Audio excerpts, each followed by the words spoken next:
छत्तीसगढ़ माध्यमिक शिक्षा मंडल बोर्ड ने 10वीं 12वीं की रिजल्ट जारी कर दिए हैं। 12वीं की लिस्ट अभी जारी कर दी है। हमारे साथ बातचीत करने के लिए झरना साहू है जो 6 नंबर पर रैंक पर आए हुए हैं। सीधे बात करेंगे। सबसे पहले आपको ढेर सारे बधाई, शुभकामनाएं। Thank you so much sir. कैसा लग रहा है आपको, टॉप किए हैं? बहुत अच्छा लग रहा है, ऑब्वियसली बहुत अच्छा ही लग रहा है। किस तरीके से आपने पढ़ाई किए हैं?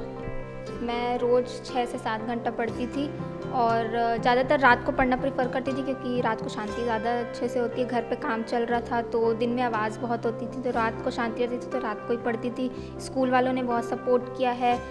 समर वेकेशंस में एक्स्ट्रा क्लासेस लगती थी, जो मेरिटोरियस स्टूडेंट्स होते थे उनके लिए 2-2 घंटे हम रोज़ मई तक गए हैं पूरा एक्स्ट्रा क्लासेस में।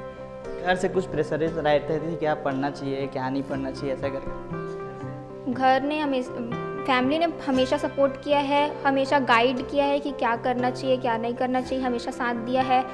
कुछ किसी चीज़ की ज़रूरत होती थी, बोलने से पहले वो चीज़ आ जाती थी, कभी किसी भी चीज़ की कमी नहीं होने दी है। आपको उम्मीद थी क्या मैं टॉप कर सकती हूँ कि नहीं, ऐसा करके? मैंने उतनी मेहनत की थी उम्मीद, और मुझसे ज़्यादा मेरे स्कूल और मेरी फैमिली को उम्मीद थी। आगे किस तरीके से पढ़ाई करना चाहेंगे, क्या उम्मीद है, आगे क्या सपना है आप? मैं सिविल जज बनना चाहती हूँ और अभी कॉलेज में BA LLB का कोर्स करूँगी। और आगे की और किस तरीके से रणनीति रहेगा, कौन से कॉलेज में आपका एडमिशन लेना चाहेंगे जिसमें आपके लिए बेहतर होगा? मैं अभी CUET का एग्ज़ाम दे रही हूँ, एंट्रेंस एग्ज़ाम। अगर वहाँ हो गया तो ज़्यादा बेटर है, वरना यहीं कोई कॉलेज देखूँगी जो मेरे करियर के लिए ज़्यादा बेनिफिशियल हो। आप लोग के जैसे पढ़ाई कर रहे हैं आप, और भी कुछ लोग टॉप नहीं कर पाए हैं, कैसे टिप्स देना चाहेंगे आप?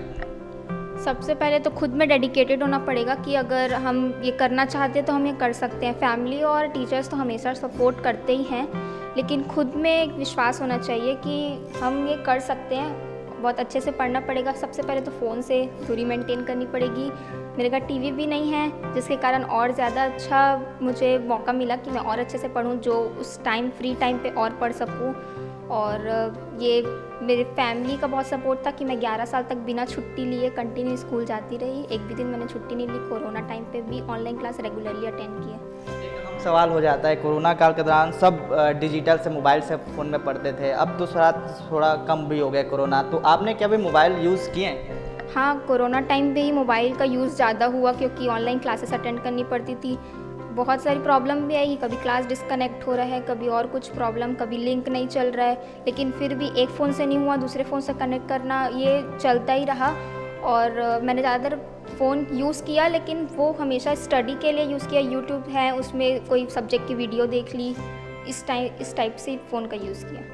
बिल्कुल, देख सकते थे हमारे साथ झरना साहू, उनके मम्मी जी हैं, उनसे भी पूछते हैं कैसा लग रहा है आपको, एक बड़ी टॉप किए हैं? मैं बहुत खुश हूँ। आगे क्या बनाना चाहती हैं बेटियां रानी? अब वो जो बनी वो बनी, मगर शुरू से ना पढ़े में इंटेलिजेंट रही से, अब वो काम ऐसा कर मेहनत है, अब आगे रखे जाइए। आप कुछ भी पढ़ाते थे क्या बेटियां रानी को? नहीं।